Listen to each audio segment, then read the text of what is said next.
Viento se llevó, capítulo 2, parte 2. Miraba a la gente y ni le gustaba ni le disgustaba. Miraba a la vida y ni le alegraba ni le entristecía. Aceptaba el universo y su puesto en él, tales como eran, y encogiéndose de hombros, volvía a su música, a sus libros y a su mundo mejor. ¿Cómo podía haber cautivado a Escarlata con una mente tan distinta a la suya? Ella no lo sabía. Aquel mismo misterio excitaba su curiosidad como una puerta que no tiene llave ni cerradura. Lo que tenía él de incomprensible acrecía en ella su amor, y la extraña y comedida corte que le hacía servía únicamente para aumentar su decisión de hacer lo suyo. No dudó nunca que se declararía algún día, pues era ella demasiado joven y demasiado mimada para reconocer la derrota. Y ahora, como un trueno, había llegado a aquella horrible noticia. Casarse a Ashley con Melania no podía ser cierto.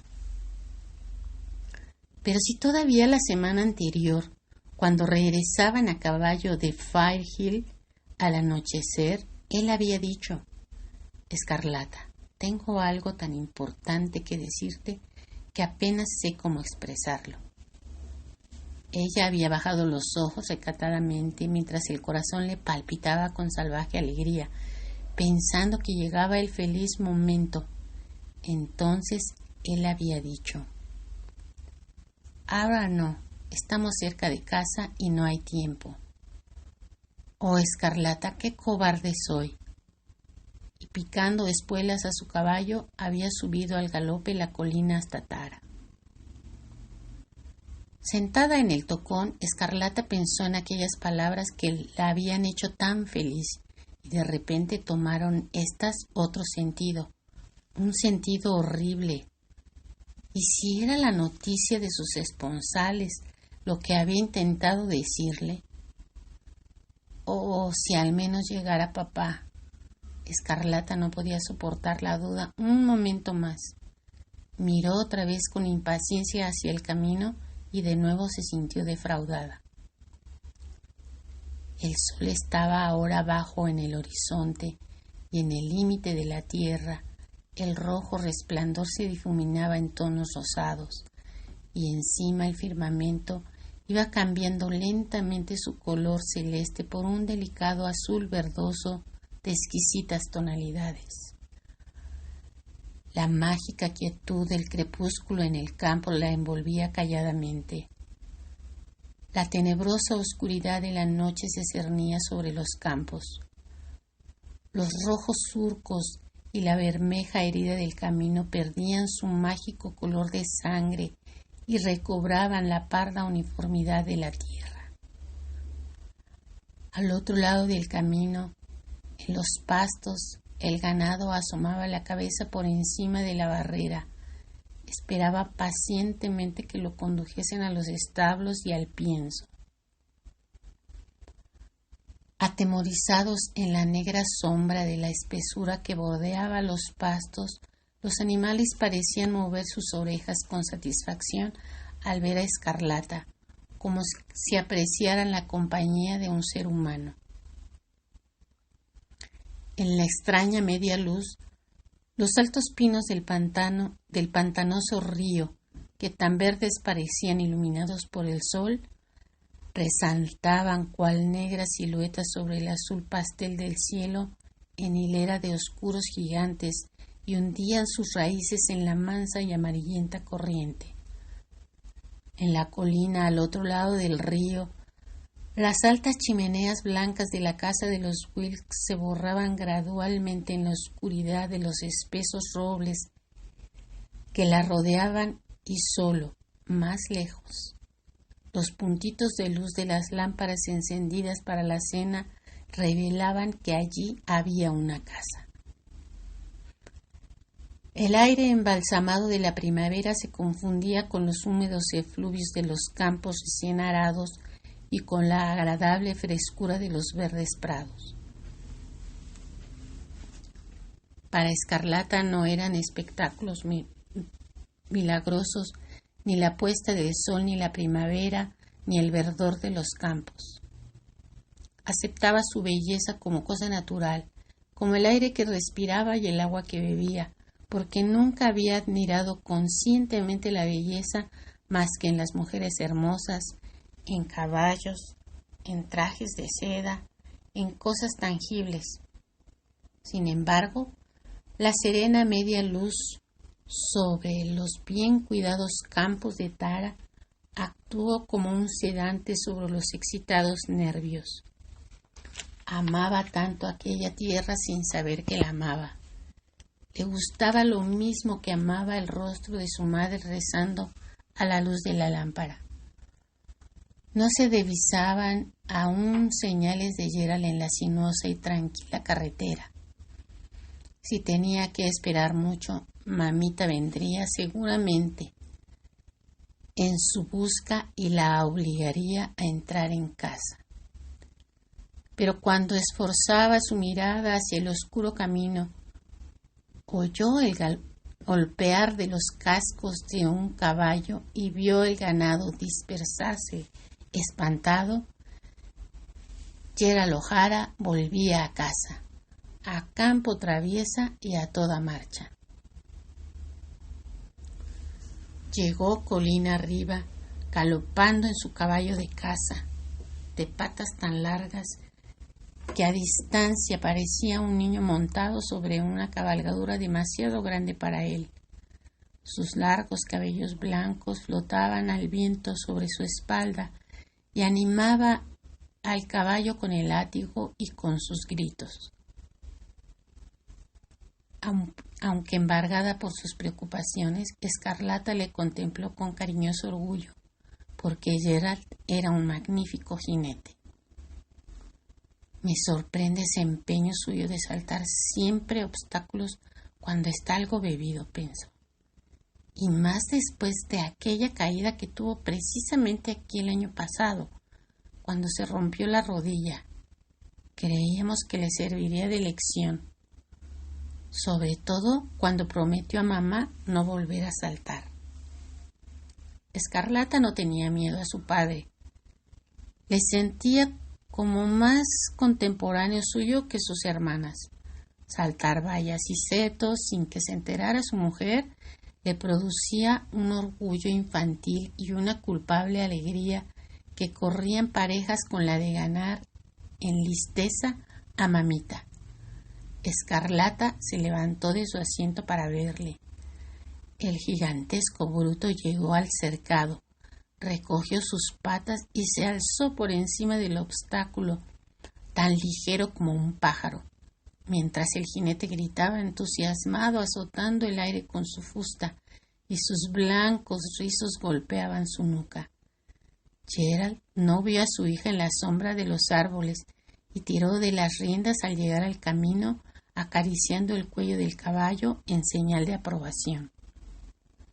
No hay otro en el condado que pueda comparársele, ni tampoco en el estado, dijo orgulloso de su montura, y a pesar de los 39 años pasados en América, su palabra tenía un marcado acento irlandés. Se alisó apresuradamente el cabello, arreglando la arrugada camisa y la corbata que se le había torcido al saltar. Escarlata conocía aquellos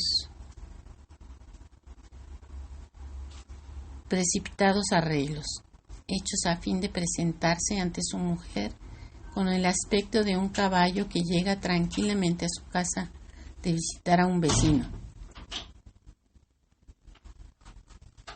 Comprendió también que aparecía ante él en el momento más oportuno para entablar conversación sin revelar su verdadero propósito. Se echó a reír ruidosamente y, como era su intención, consiguió sobresaltar a su padre, Luego éste le reconoció y una expresión tímida y desconfiada a la vez apareció en su colorado rostro. Se apeó de él con dificultad porque su rodilla estaba rígida y con las riendas en el brazo caminó a su lado cojeando. Bien, señorita, dijo pellizcándole la mejilla. ¿De modo que estabas espiándome como tu hermana Susele la semana pasada? ¿Y ahora se lo irás a contar a tu madre? En su ronca voz había indignación, pero también una nota de cariñoso afecto. Escarlata chasqueó la lengua y Mimosa se empinó para colocarle bien la corbata.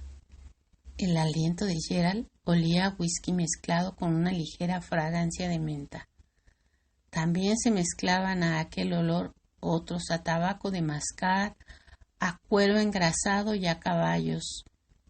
Una combinación de olores que Escarlata asociaba siempre a su padre y que instintivamente le gustaba en los demás hombres. No, papá, yo no soy una chismosa como Susele, dijo tranquilizadora, separándose un poco para contemplar con mirada crítica el rápido arreglo de su atavío. Gerald era un hombre bajito, de poco más de 1,5 metros, pero tan fuerte de cintura para arriba y de cuello tan desarrollado que su apariencia cuando estaba sentado le hacía parecer mucho mayor. Unas piernas cortas y gruesas que acostumbraba llevar muy separadas como un mozo fanfarrón sostenían aquel macizo torso. La mayoría de las personas bajas que se toman resultan un poco ridículas, pero Gerald, como el gallito del corral, era el amo del cotarro, y nadie hubiera cometido la temeridad de pensar siquiera que Gerald O'Hara tenía una figurilla ridícula. Contaba 60 años. Su cabello crespo y rizado era de un blanco de plata, pero su astuto rostro no mostraba una arruga, y los duros ojillos azules eran jóvenes, con la tranquila juventud de quien no ha agobiado nunca su mente con más problemas abstractos que el saber cuántas cartas hay que pedir en una jugada de póker. Era el tipo más irlandés que podía imaginarse, aun llevando ya tanto tiempo separado de su patria y a tanta distancia de ella, rollizo, colorado, chato, de boca grande y muy pendenciero. Tras su furibunda apariencia, Gerald tenía el corazón más tierno que cabe imaginar. No podía ver a un esclavo enfurruñado por una reprimenda, por merecida que ésta fuera, ni oír maullar a un gato, ni llorar a un niño, pero le horrorizaba que le descubriesen esta debilidad. No sabía que bastaba estar 5 minutos con él para darse cuenta de la bondad de su corazón. De haberlo sabido, su vanidad hubiera sufrido mucho, pues le gustaba creer que cuando gritaba sus órdenes con voz atronadora todo el mundo temblaba y obedecía. No se le había ocurrido nunca que sólo una voz era obedecida en la plantación, la suave voz de Helena, su mujer. Era este un secreto que nunca descubriría, ya que todos, desde Helena hasta el último bracero, conspiraban tácita y bondadosamente para dejarle en la creencia de que su palabra era la ley. Escarlata se dejaba impresionar menos todavía que los demás de la casa por el mal genio y los gritos de su padre. Era la mayor de las hijas, y ahora que Gerald sabía que ya no vendrían más hijos a sustituir los 3 varones que yacían en el panteón de la familia, había tomado la costumbre de tratarla como a una camarada, cosa que a Escarlata le resultaba muy agradable. Se parecía a él más que sus hermanas, pues Karen, por su nombre de pila Carolina Irene, era delicada y soñadora, y Susele, bautizada con el de Susana Eleonor, no pensaba más que en la elegancia de sus trajes y en la corrección de sus modales. Además, Escarlata y su padre estaban ligados por una complicidad mutua. Si Gerald sorprendía a su hija saltando una cerca en lugar de andar media milla para llegar al portillo, o sentada demasiado tarde en los escalones del porche con un admirador, la reñía con gran violencia, pero no iba con el cuento a Elena ni a mamita.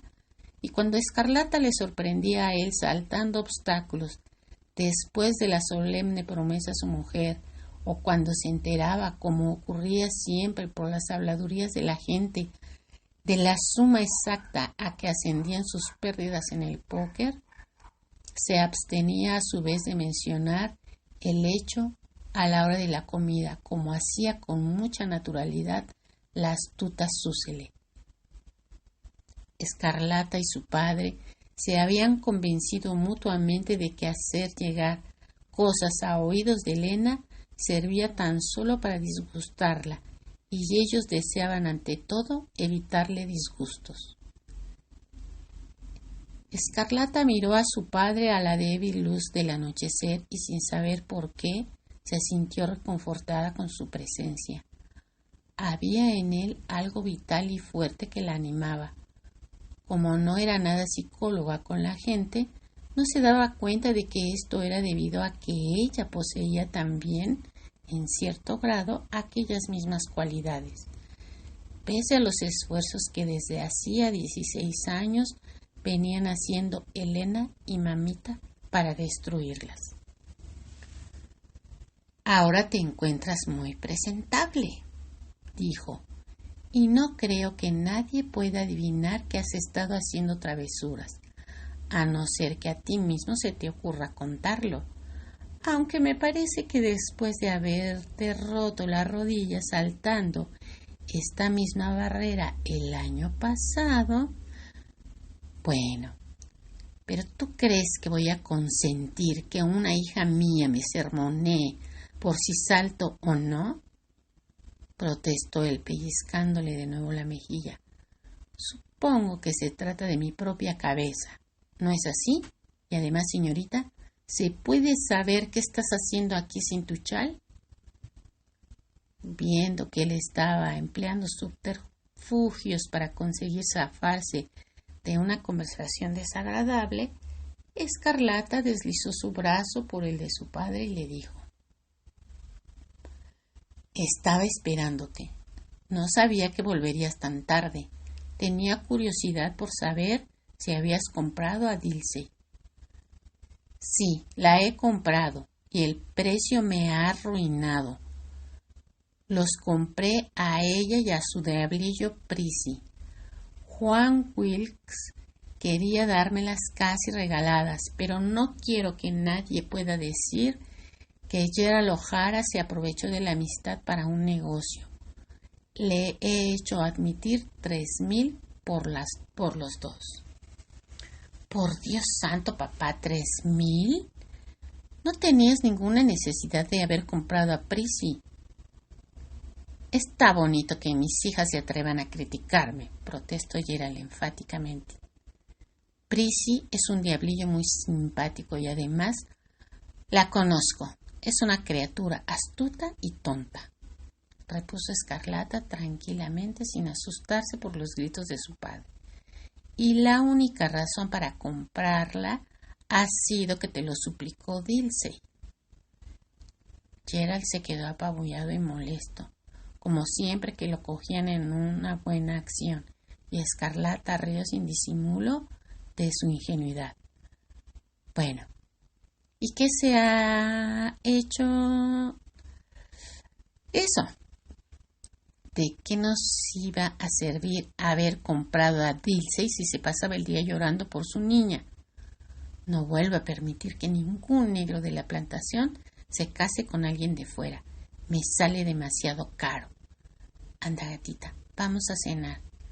Las sombras eran cada vez más densas. El último tono verdoso había desaparecido del cielo y un airecillo frío había sucedido a la agradable serenidad del atardecer.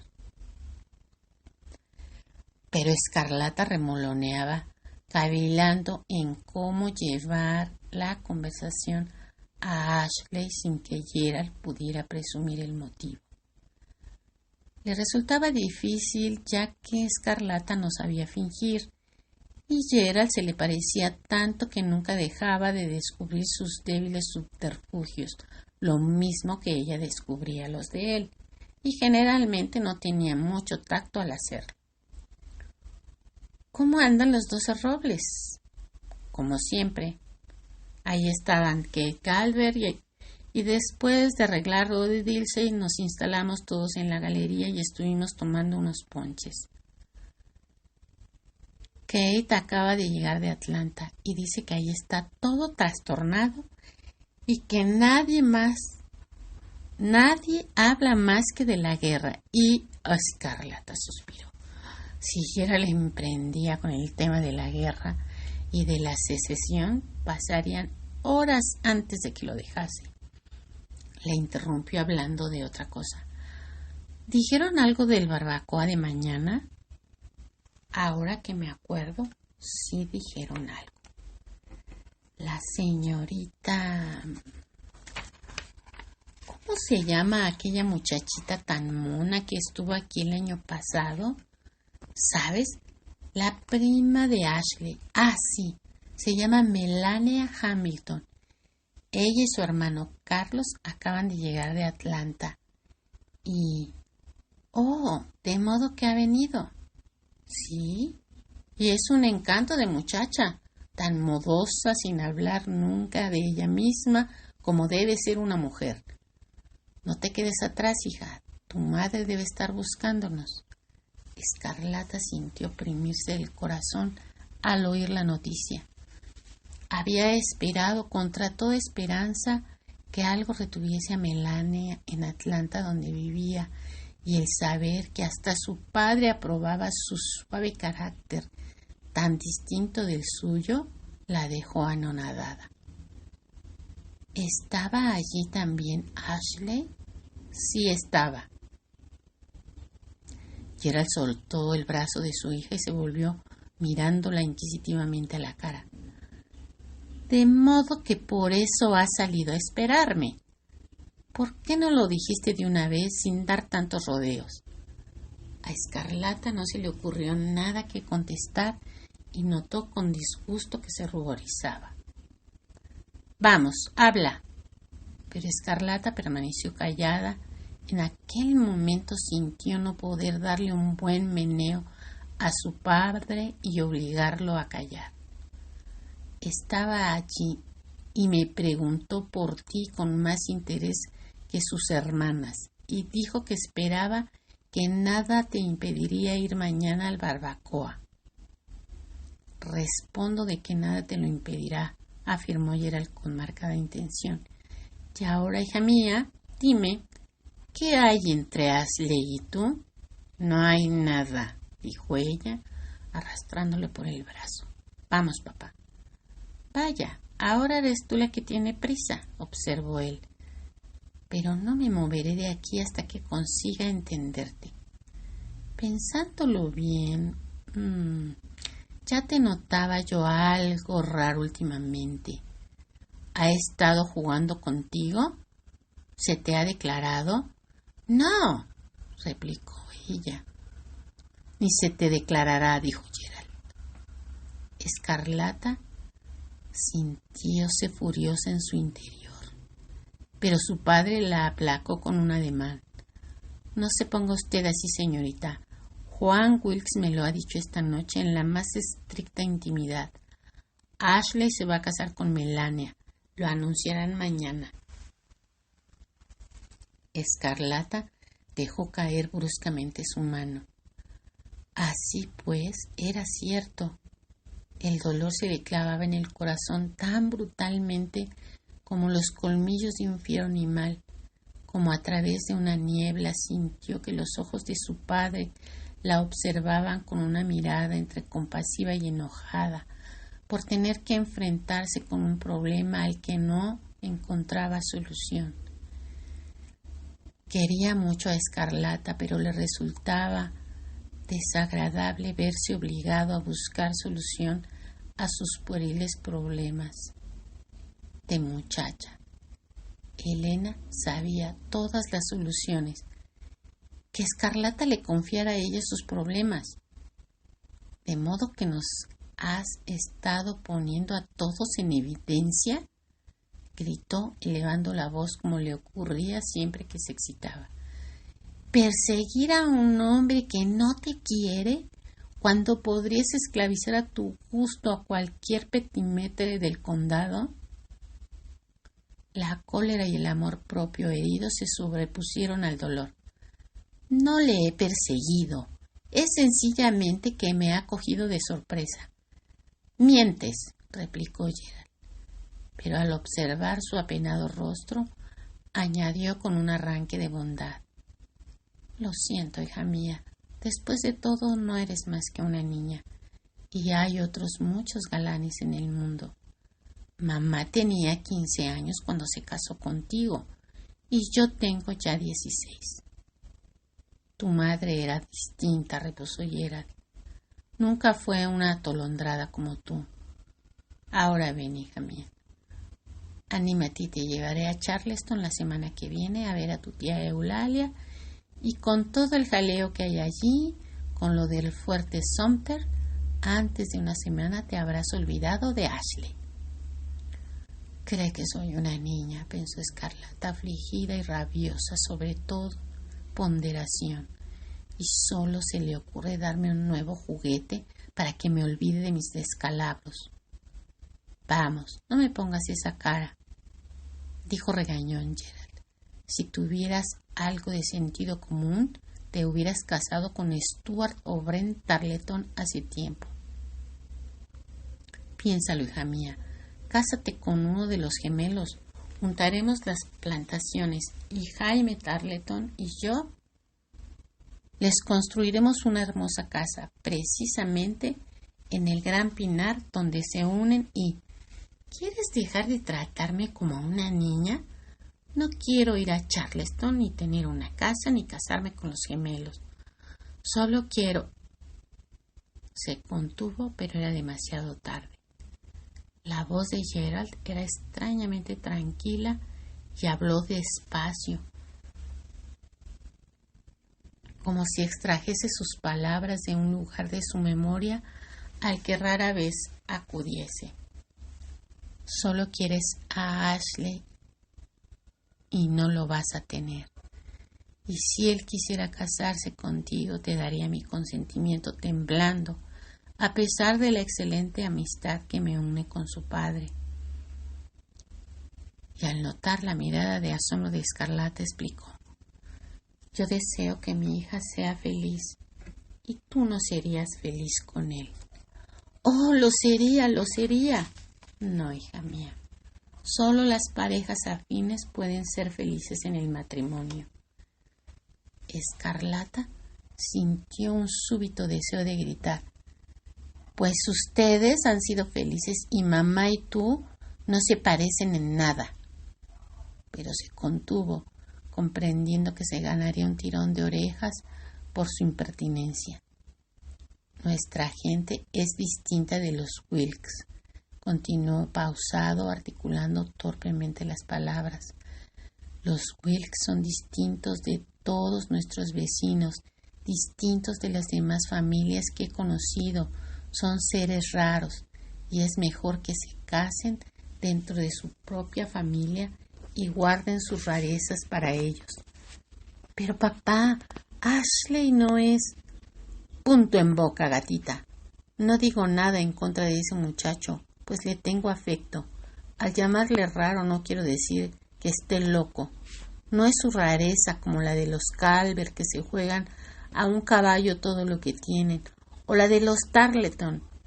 entre quienes hoy siempre uno o dos borrachines en cada generación, o la de los Fontaine, fogosos como animalitos, que son capaces de matar a un hombre por el menor capricho.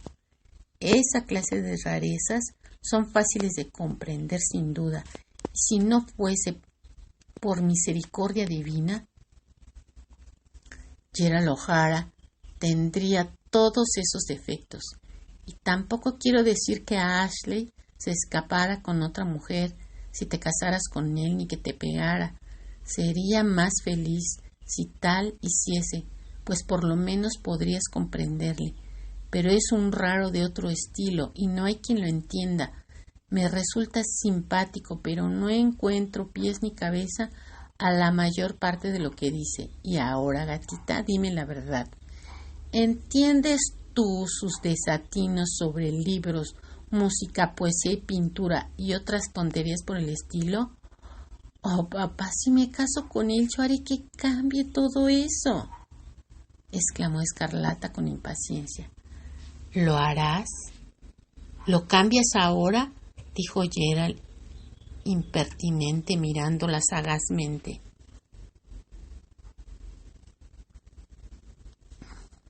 Conoces muy poco a los hombres, Escarlata. No pienses en Ashley. No hay mujer que cambie a su marido en lo más mínimo. No lo olvides. Y en cuanto a cambiar un Wilkes, por Dios, hija mía, si toda esa familia es del mismo estilo y lo ha sido siempre y probablemente siempre lo será, te digo que han nacido raros. Tú fíjate cómo se largan a Nueva York para oír una ópera o una exposición de pintura. Y cómo encargan libros franceses y alemanes a los yanquis y se pasan las horas leyendo o soñando, sabe Dios qué, en lugar de pasarlas cazando, jugando al póker, como hacen las personas decentes. No hay nadie en el condado que monte como Ashley, dijo Escarlata indignada, con el estigma de afeminado que se arrojaba sobre él. Nadie, excepto tal vez su padre. Y en cuanto al póker, ¿no te ganó Ashley $200 en Johannesburgo la semana pasada? Los chicos de Calvert han estado otra vez chismorreando, dijo Gerald resignado. Pues de otro modo no sabrías la cantidad. Ashley puede montar a caballo con el mejor y jugar al póker con el mejor, o sea, conmigo, gatita. Y no te niego que si se pone a beber es capaz de dejar atrás a los mismos Tarleton. Puede hacer esas cosas, pero no pone corazón en ellas. Por eso digo que es un ser raro. Escarlata, con el pecho oprimido, permaneció silenciosa. Sabía que Gerald tenía razón y no encontraba disculpa para su amado. Ashley no ponía nunca el corazón en ninguna de aquellas cosas tan agradables y que tan bien sabía hacer. No les dedicaba más que un interés cortés, en contraste con los demás, a quienes les interesaba vitalmente. Interpretando certeramente su silencio, Gerald le acarició el brazo y dijo triunfante: Escarlata, ¿reconoces entonces que es verdad? ¿Qué ibas a hacer con un marido como Ashley? Todos los Wilkes son unos lunáticos. Y luego, con acento mimoso, continuó: aunque hace un momento mencioné a los Tarleton, no quiere esto decir que los ensalce. Son simpáticos muchachos, pero si prefieres a Kate Calvert, a mí me da lo mismo. Los Calvert son buena gente, todos ellos, aunque el viejo se haya casado con una yankee. Y cuando yo desaparezca, cállate, Riga, y escúchame. Te dejaré atar a ti y a Kate. No querrás a Kate ni en bandeja de plata, gritó Escarlata exasperada. Haz el favor de no decirle nada de mí. No quiero ni Tara ni a ninguna otra plantación. Las plantaciones no me importan nada cuando cuando no tengo al hombre que quiero, pero Gerald, irritado por la desdeñosa actitud con que acogía su dadivosa oferta, lo que más quería en el mundo después de Elena, exhaló un rugido. ¿Eres capaz, tú, Escarlata O'Hara, de decirme a mí que esta tierra de Tara no te importa nada? Escarlata movió la cabeza obstinadamente. Sentía demasiado dolorido su corazón para que le preocupara irritar a su padre. La tierra es la única cosa del mundo que tiene valor, murmuró él, haciendo que sus cortos y gruesos brazos amplios ademanes de indignación. Porque es la única que perdura, no lo olvides. Es la única cosa que merece que trabajemos por ella, que luchemos por ella, que muramos por ella. Oh, papá, protestó Escarlata, hablas como un irlandés. Nunca me he avergonzado de serlo. Por el contrario, estoy orgulloso de ello. No olvides que tú también eres medio irlandesa, señorita. Y para cualquier que tenga en sus venas una gota de sangre irlandesa, la tierra en que vive es como su madre. De ti sí que estoy avergonzado ahora. Te ofrezco la tierra más hermosa del mundo, exceptuando el condado de Meath en el viejo continente, ¿y tú qué haces? La desprecias. Gerald había empezado a excitarse, gritando de rabia, cuando algo en el desconsolado rostro de su hija lo hizo interrumpirse. Bueno, eres joven aún. Ya sentirás después ese amor a la tierra. No podrás escapar de él si tienes sangre irlandesa. Eres sencillamente una niña preocupada por tus adoradores. Cuando seas vieja ya verás lo que es eso. Y ahora, ¿quieres decidirte por Kate o por los gemelos o por uno de los chicos de Evan Monroe? Ya verás el pago que te doy. Oh, papá. En aquel momento estaba ya Gerald completamente harto de la conversación y aburridísimo de encontrarse en aquel problema sobre sus hombros. Sentíase ofendido, además, al ver que Escarlata seguía estando desconsolada aún después de haberle ofrecido los mejores partidos del condado, y Tara, por añadidura, a Gerald le gustaba que sus regales fueran recibidos con palmitas y besos. Vaya, no haga usted puchero, señorita. No me importa con quién te cases, con tal que piense como tú y sea un caballero, un hombre del sur, y arrogante, porque el amor de la mujer llega después del matrimonio. Por Dios, papá, eso sí que es una teoría del viejo continente, y una magnífica teoría. Todos los americanos tratan afanosos de casarse por amor, como los criados, como los yanquis. Los mejores matrimonios son aquellos que se escogen por los padres.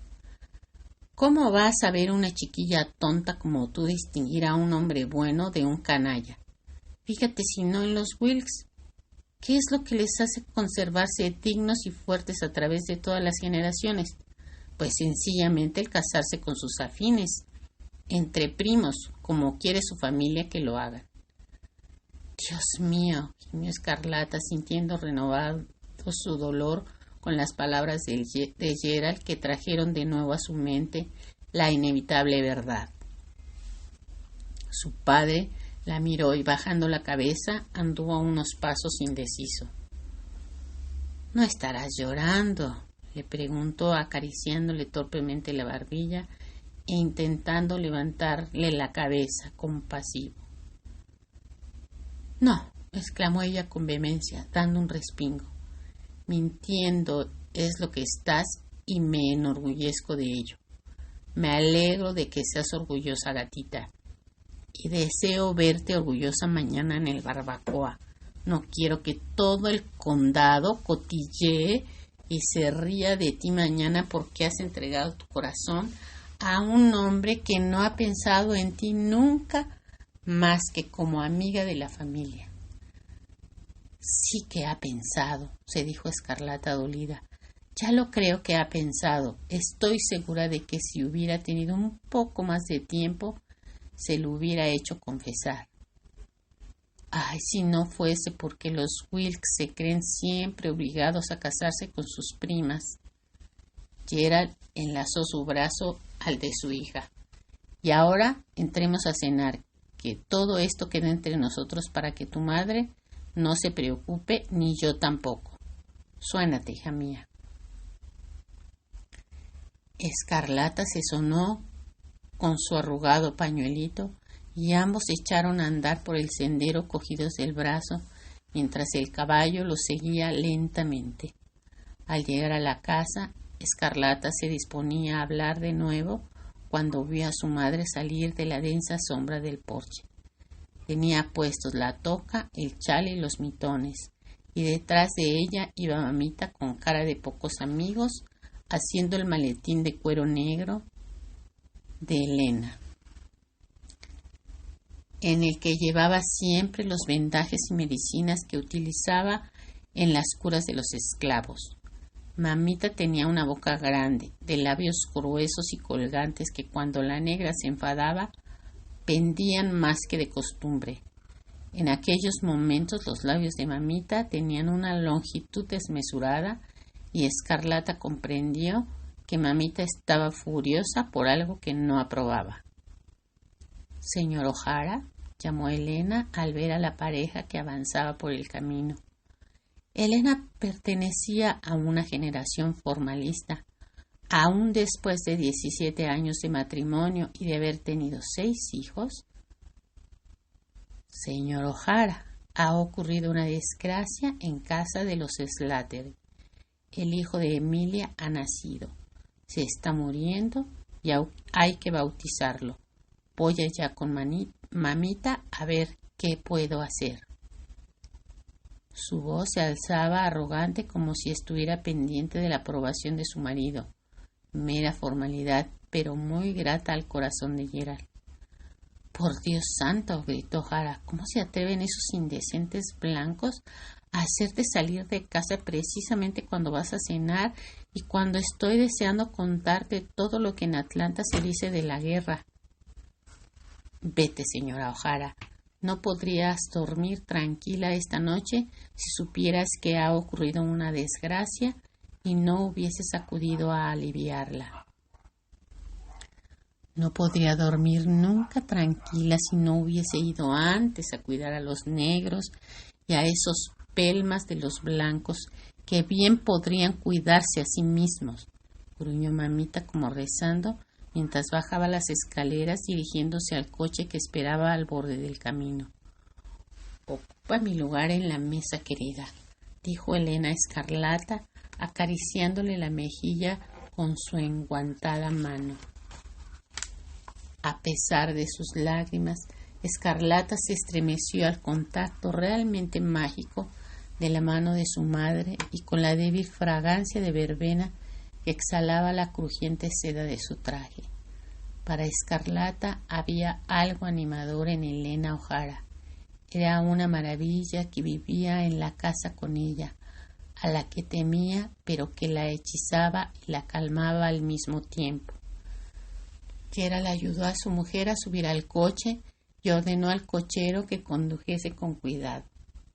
Toby, que manejaba los caballos de Tara desde hacía 20 años, hizo un gesto de muda indignación al oír que le daban consejos sobre la manera de efectuar su propia tarea. Al marchar, con mamita sentada a su lado, eran ambos la perfecta imagen del africano ceñudo y gruñón. A mí tenían que pagarme para que hiciese otro tanto por esos rastacueros de los Slattery, dijo Gerald malhumorado. Ya podían acceder a venderme sus escasos acres de mísero pantano y el condado se vería libre de ellos. Luego añadió satisfecho por anticipado con una de sus bromas habituales. «Ven, hija mía, vamos a decirle a Por que en vez de comprar a Dilsey, le he vendido a él a Juan Wilkes». Echando las riendas a un negrito que estaba por allí, subió rápidamente las escaleras. Habíase olvidado ya del sufrimiento de Escarlata y solo pensaba en mortificar a su criado. Escarlata le siguió lentamente, pues se sentía cansada. Pensó que después de todo una boda entre ella y Ashley no sería más rara que la de su padre con Helena Robiliard. Se preguntó una vez más cómo se las habría arreglado su áspero y estridente padre para casarse con una mujer como su madre, pues no hubo nunca dos personas tan opuestas en nacimiento, educación, costumbres y opiniones. Fin del capítulo 2 de Lo que el viento se llevó.